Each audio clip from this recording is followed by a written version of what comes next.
Namaste to all. I am Dr. Sheethal Raj from Yenepoya Ayurveda Medical College and Hospital, presenting before you Gara Visha and its contemporary relevance. Learning objectives includes introduction, definition of Gara Visha, Lakshana, Chikitsa, cumulative toxicity, xenobiotics, food poisoning, and conclusion. Moving on to the introduction, in the present era, it is the food and medicine one consumes, pollutants one is exposed to that has become the actual cause of intoxication than the innumerable toxins which are present around us. The change in food habits had led to the outbreak of new ailments for which complete cure or vaccine is not yet invented. The preservatives and chemicals that we use in our day-to-day life has skyrocketed, and it has become increasingly difficult to find out a substance which is not a toxin or a poison. Agadatantra is a branch of Ayurveda that deals with the different types of poison and its treatment. And here the poison or visha is defined as deham pravishye dravyam dushayitva rasadigan swasya pranaharam jasya tadravyam vishamuchyate. That substance which when enter into the body and then vitiate the dhadus and at times leads to ill health and at times leads to death is considered as visha. And according to Acharya Charaka, visha is classified as Stavara, Jangama, and Samyogaja Visha. Stavara is an inanimate poison. Jangama is an animate poison, and Samyogaja is a combination of a poison. And here the Samyogaja Visha again is classified into Nirvisha Dravya Samyoga, that is a combination of non-toxic substance which is considered as a Gara Visha, and the Savisha Dravya Samyoga, which is a combination of toxic substances, and here it is considered as a Kritrima Visha, or else we can consider it as artificial poison. And according to Yoga Ratnagara, the Visha is classified into Savisha Dravya Samyoga and Nirvisha Dravya Samyoga, and Savisha Dravya Samyoga is considered as Dushi Visha, whereas Nirvisha Dravya Samyoga is considered as Gara Visha. Before moving to what is meant by Gara Visha, it is important to know why we have to use Gara Visha. So in the classics it is mentioned that Saubhagyatam Sriyo Bhatte Rajneva Aradichorida Garam Ahara Samyuktam Yachandi Asanna Vartinaha. A lady, in order to get love from her husband or a loved person, or an enemy to kill the king, gara is something which is mixed with the food to produce an immediate action. And there is another reference which says that the sweda, that is the sweat, and artava, that is menstrual fluid or menstrual blood, is combined with the ahara and is given to achieve this. Moving on to the definition of Gara Visha, Gara Samyogajam cha anyat Gara Sajnam Gadapradam Kalantara Vipagitvat na tada ashuharatyasun. Gara Visha is a combination of non-toxic substances and it is given along with food, and it is a Kalandara Vipagi. Kalandara Vipagi means that which remains in the body for a longer period of time until it gets metabolized. Na tada ashuharatyasun, and it will never lead to the death of the person. And another reference says that Nana Prani Angashamala Viruth Aushadhi Basmana Vishanam ja Alpaviryanam Yogo Gara Idismrita. That is, Gara Visha is a combination of body parts or excreta of different animals. The Bhasma, that is ash which is prepared out of Viruthahara, that is incompatible food, and also the Visha which is having Alpavirya or low potency. A combination of all these is also considered as Gara Visha. Moving on to the lakshanas or symptoms of Gara Visha, and it can be classified into physical and mental ailments. Moving to the physical ailments first, it is mentioned as Thaisyat Pandu Krushu Alpagni Garashasyo Bajayate Marma Pradamana Atmana Shwedu Hastabadu. So these are the lakshanas which are mentioned according to Charaga, that is Hastapada. Shobha is mentioned by Charaga, whereas Hastapada Shaya, and certain other gastrointestinal ailments along with the Yakrit and Pliha Vikara, that is the disorders of the liver and spleen, are mentioned by Acharya Charaka, Ashtanga Hridaya. And Manasika Lakshanas includes the person will be always a Swapna Chinta Parayana. That means the person will be dreamy and he will be seeing many different types of animals in his dreams. and he'll be seeing the water sources as dried up, and he will be, if he is a dark complexion person, if he will be seeing himself as a fair person, and if he is a fair person, he will be seeing himself as a dark complexioned person, and he will be feeling that he is devoid of nose and ear. So these are the lakshanas. And moving to the Gara Visha Chikitsa, it is mentioned that in Ashtanga Sangra Uttarasthana, it is mentioned that Gararte Vandavan Bhuktva Tatpatyam Bhana Bhojanam Shuddha Shileti Yema Sutrasthani Vidyasmaran. The first line of treatment which is adopted in the treatment of Gara Visha is Vamana, so which is the emetics which eliminate the poison from the body, and the second point is Patyahara. That means the food which is devoid of any toxins or any incompatible food, and that can be considered as a prevention of further exposure of the poison. And the next is Hridayavarana. Hridayavarana is the protection of Hridaya, or else it can be considered as a protection of all the organs in our body. And there are a wide array of formulations which are also mentioned here under the heading of Gara Visha, which is used for its treatment. Vilvadi Agada is one of the very common formulation which is used in clinical practice for the treatment of Gara Visha. That is Vilvasya Moolam, Surasasya Pushpam, Phalam Garanjasya Natam Suryahuam, Phalatrigam Yoshanishadvayam Ja, Basasya Mutrena Susushma Pishta. So this is the preparation of Vilvadi. It is in the form of a tablet. And here Vilvasya Moolam, that is the root of Vilva, Surasasya Pushpam, that is the flowers of a Tulasi, Phalam Garanjasya, the fruit of Karanja, Nada is Tagara, and Surahua is Devadaru. Phalatrigam refers to Triphala, Vyosha refers to Trikadu, and all these are grinded, and it is made into a fine paste by grinding it with the help of Ajamutra, that is goat urine. And this is indicated in all the animal poison, both in animal poison and inanimate poison it can be used. And the special indication here is in Sarpa Visha, all types of Sarpa Visha, that is Bhujanga. Then Luda, that is spider, Unduru, that is rat, Unduru, Vrichiga is scorpion, Adi means etc. It can be used in any animal and inanimate poison, and all the gastrointestinal ailments like Ajirna, Jwara, then also in case of Gara Visha.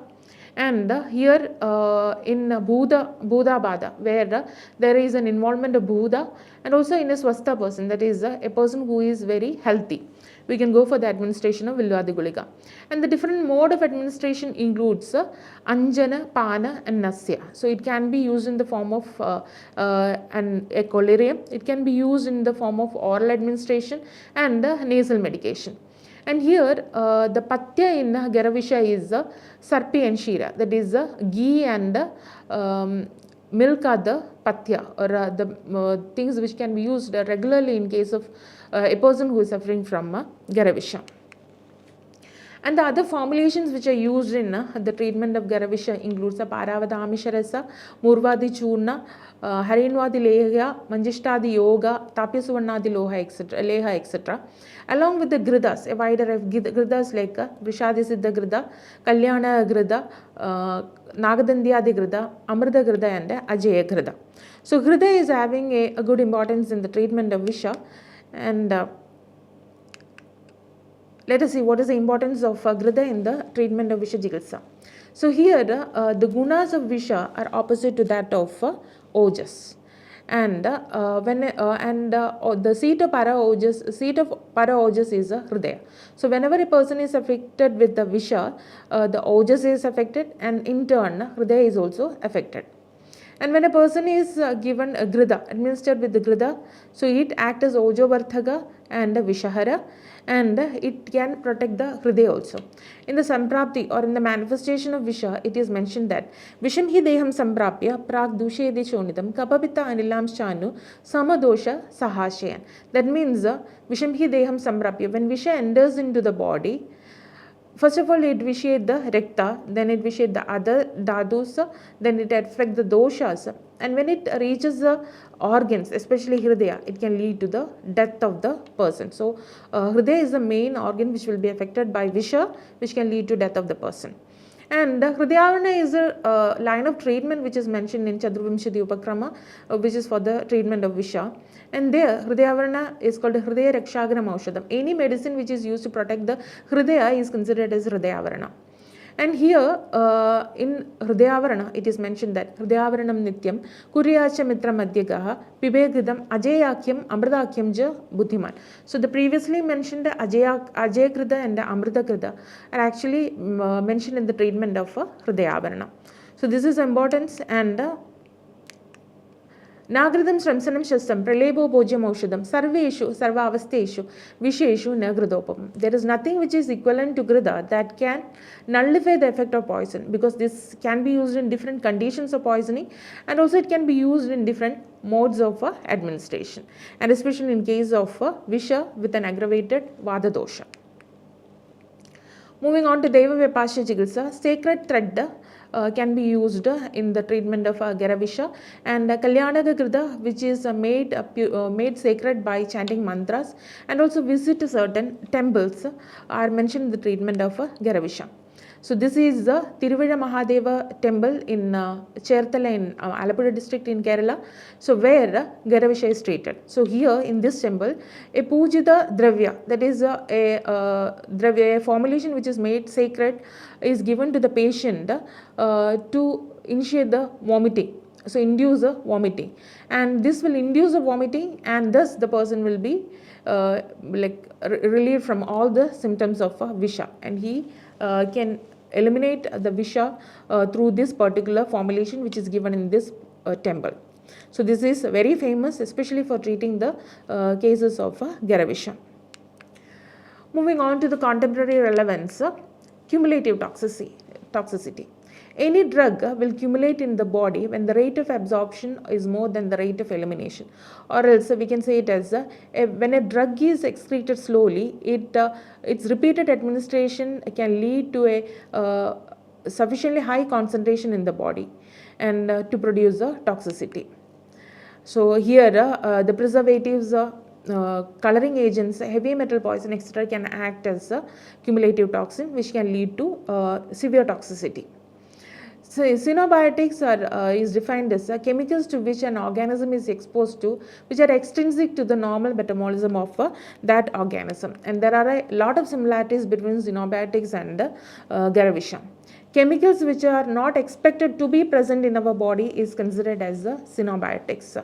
And here Gara Visha is something which is considered as an artificial poison. And xenobiotics reach toxic concentration without undergoing metabolism, whereas Gara Visha is kalandara vipagi. That means it remains in the body for a longer period of time until it gets metabolized. And environmental pollutants, tobacco, alcohol, ionizing radiation, etc. can be considered as xenobiotics, whereas Sthavara and Viritahara can be considered as Gara Visha, or a part of any poison can be considered as Gara Visha.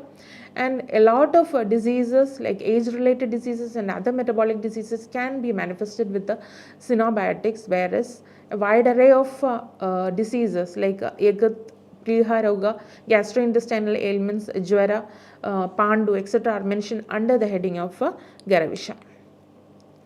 Food poisoning is a poisoning which is caused by bacterial or non-bacterial food poisoning.